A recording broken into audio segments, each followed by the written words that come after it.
Everyone knows that working a low paying, physically demanding job with long hours and grueling labor, that's obviously going to be a bad experience. Low level construction jobs, retail, fast food.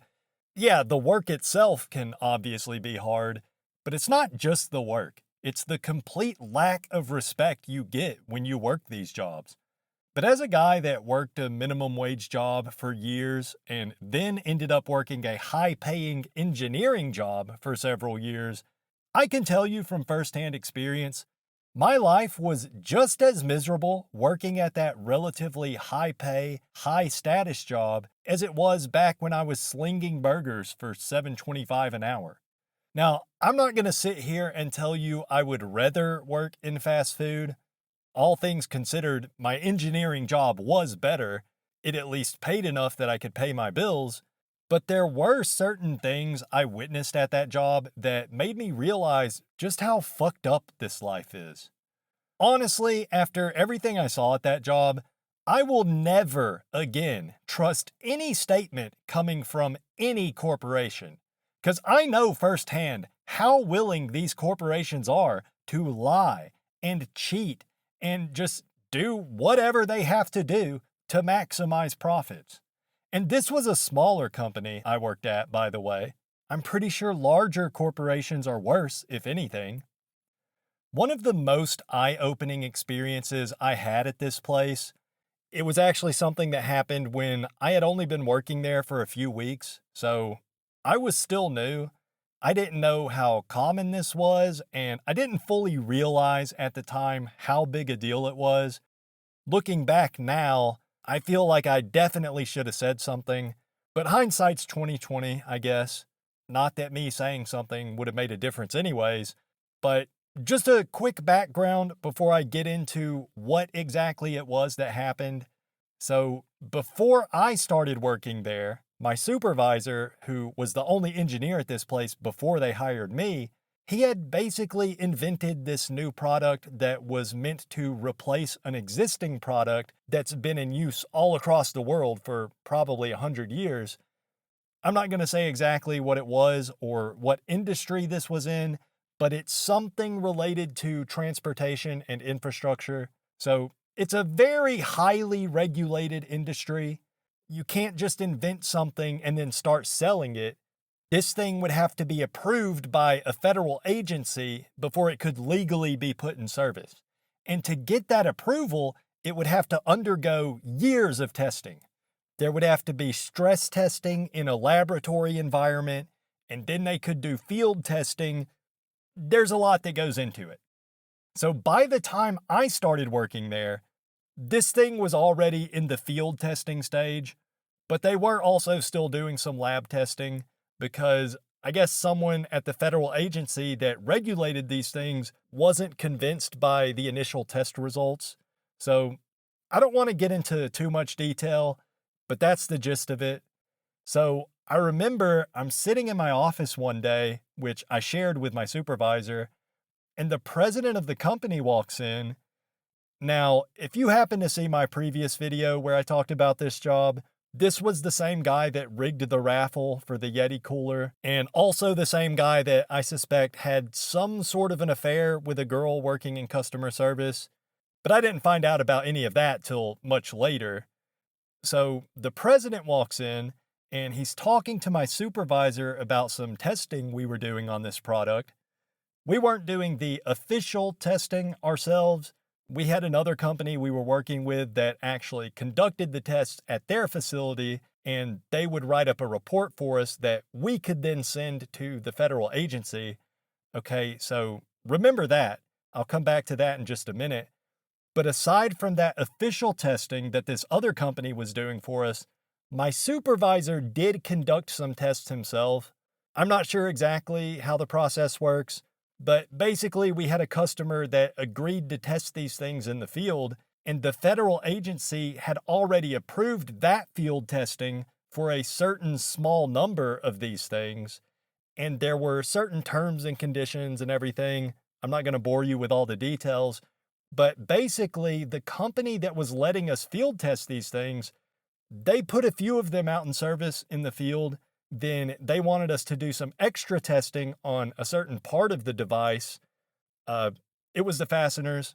They wanted us to do some additional testing on like the bolts and washers and everything that was used to hold the thing in place. So that was kind of an unofficial request from that company. So the federal regulatory agency was not involved in that. So basically, my supervisor was doing that testing himself. Okay, so the president of the company came into the office to talk to my supervisor about the results of that testing he did on the fasteners.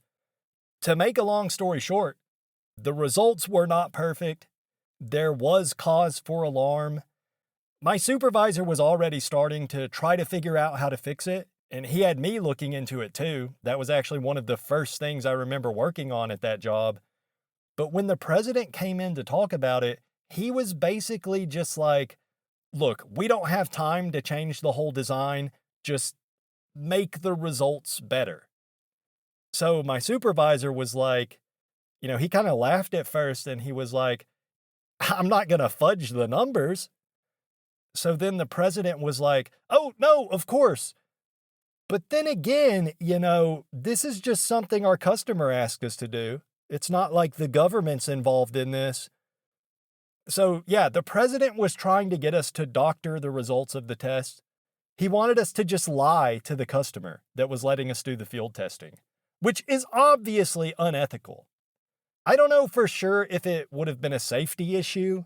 It could have been, but it definitely was something that could waste a lot of time and money. But all these companies care about is the short-term profits.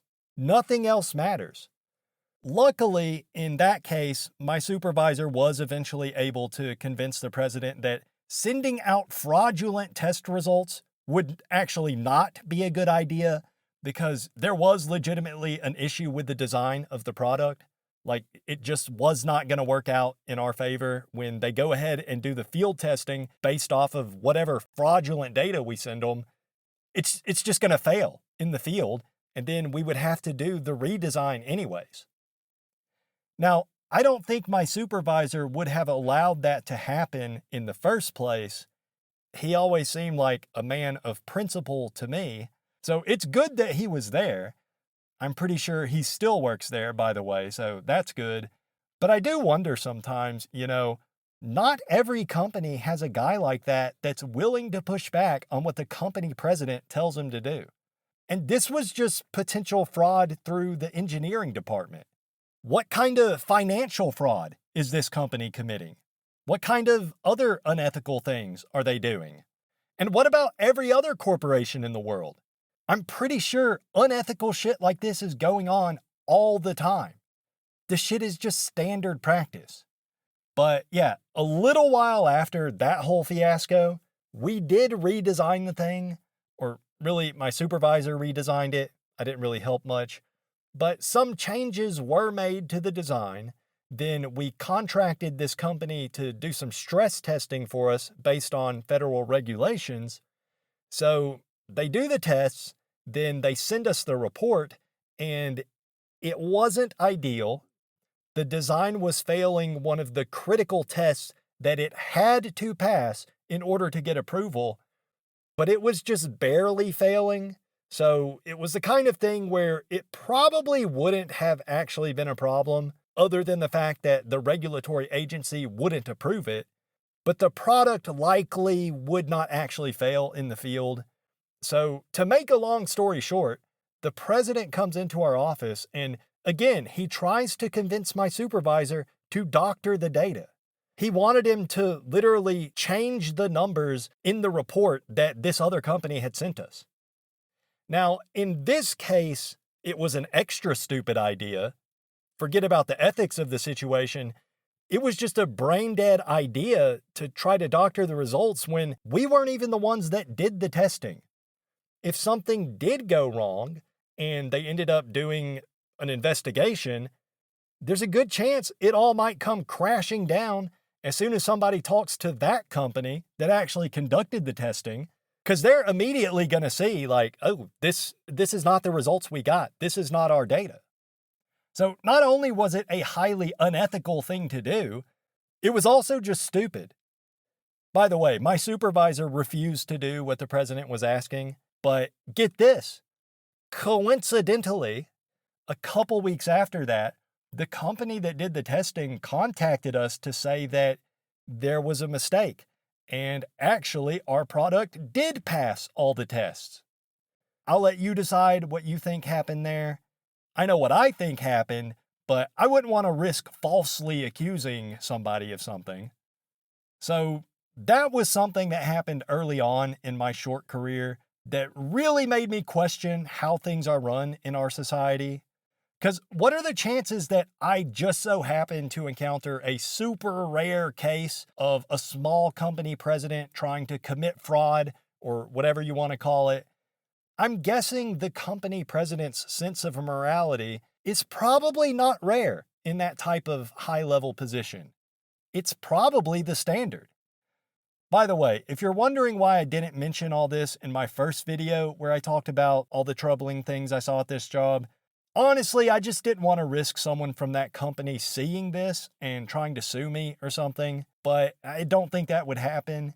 I made sure not to give any specific details about anything. And I mean, it's a very low chance that anyone from that company would see this anyways. So yeah.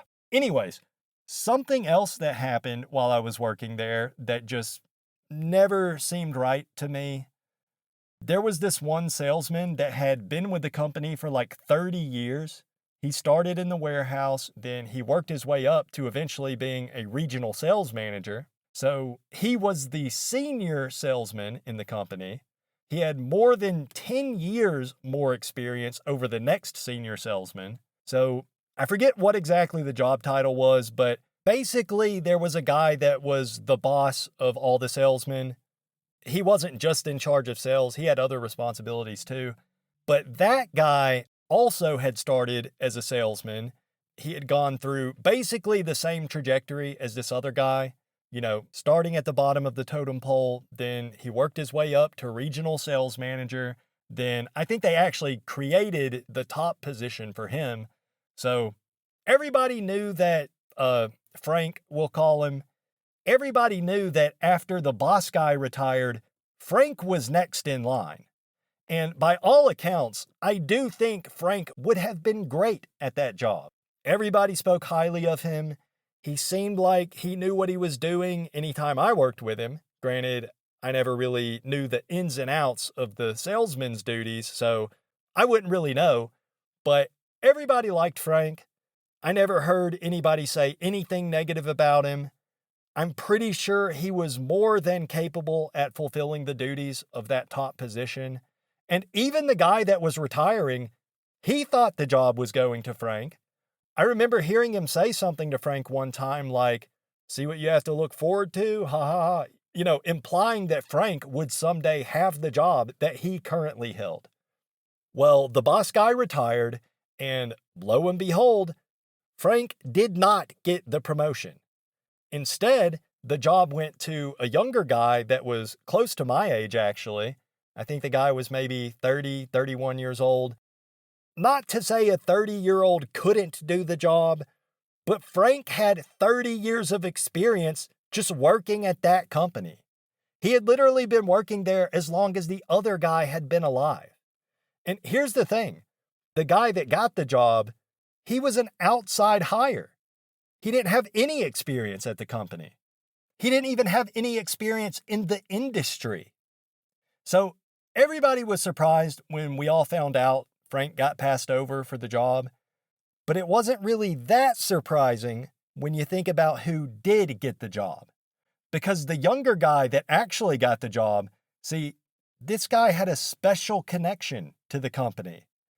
And that connection was that he was related to the CEO's wife. Now, I don't have anything against this guy. As far as I know, he wasn't particularly bad at the job, but I'm 99% sure Frank would have been a better choice. It just goes to show these companies have no loyalty whatsoever. You could put your heart and soul into your work for 30 fucking years and still get passed over for the promotion just because your boss's wife's cousin is looking for a job. I know I'm not saying anything new here. I'm sure you all already know this.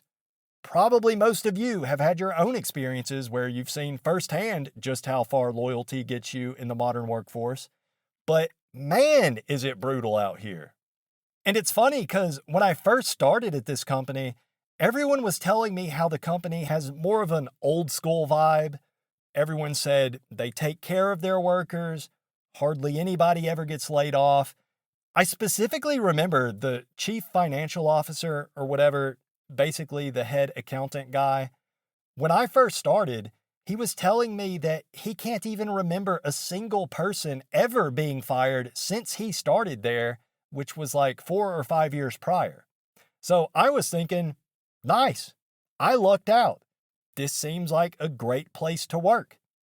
Well, come to find out, that very same guy, just a few months before he told me that, he himself personally walked up to someone's cubicle and told them they were getting laid off. I know this because apparently he did it right in front of everyone in the middle of the day, very untactfully, which obviously rubbed some people the wrong way. So I heard some people talking about it. But it's like, how are you going to tell me to my face that you can't even remember anybody ever getting fired when you yourself publicly fired someone just a few months earlier? Like, is it just a requirement that you have to be a sociopath in order to make it to a higher up position within a company like this? Because from my experience, most people higher up like that tend to not have any values aside from making profit for themselves.